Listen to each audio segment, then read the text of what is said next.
তো এই যে এই ঘরটা যে তোমরা দেখছো, ঘরটা আগে এরকম মোটেও ছিল না, ঠিক আছে।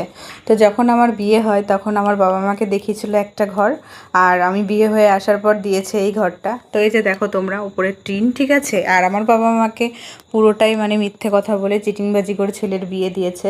তো যাই হোক, সেসব কথা বাদ দাও। এই যে ঘরটা দেখছো, এই ঘরে যে খাটটা, এই যে এটা হচ্ছে বক্স খাট, ঠিক আছে। তারপর আমার বাবা হচ্ছে ডবল শোকেস, আলমারি, আলনা, আমার হাতে কানে আর আমার বরের আংটি, এগুলো দিয়ে আমার বিয়ে দেয়, ঠিক আছে। তো এরপরেও আমার শ্বশুরবাড়ির থেকে মানে আমাকে শুনতে হয় আর কি, যে কি দিয়েছে তোর বাবা, দিয়েছে তো শুধুমাত্র একটা আলমারি, ঠিক আছে। তো দেখো, একটা বাবা যখন বিয়ে দেয় একটা মেয়ের, ঠিক আছে, তার যথাসাধ্য মানে নিজের জমানো সবটুকু সঞ্চয় দিয়েই তার মেয়েকে বিয়ে দেয়, ঠিক আছে। প্রত্যেকটা বাবা মাই চায় যে আমার মেয়ে সুখে থাকুক, শান্তিতে থাকুক, ভালো থাকুক। কিন্তু হ্যাঁ, প্রত্যেক বাবা মায়ের সঙ্গে যে এমনভাবে মানে চিটিংবাজি করা হয়, ঠিক আছে। তো প্রত্যেক মা বাবার সঙ্গে দু নম্বরই করা হয়, এটাও মানতে হবে। কারণ যাদের সঙ্গে ঘটে ঘটনাগুলো, তারাই একমাত্র কষ্টটা বোঝে। তার কারণ আমার সঙ্গে আর আমার বাবা মার সঙ্গে পুরোটাই চিটিংবাজি করা হয়েছে। কারণ তোমাদেরকে তো দেখালামই, এই যে দেখো ওপরে টিন, ঠিক আছে। আর এই যে এটা হচ্ছে আমার ঘর। আর এই যে দেখো, এখনও পর্যন্ত আমি এই যে একই ঘরে রান্না বান্না, খাওয়া দাওয়া সব কিছুই করি। তো এই যে দেখো, বাইরেটা ছাদের মধ্যে আমাকে থাকতে দেয়, ঠিক আছে।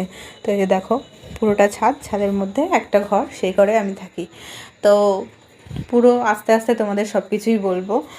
পুরোটা চিটিংবাজি করে বিয়েটা দেয় আমাকে, ঠিক আছে।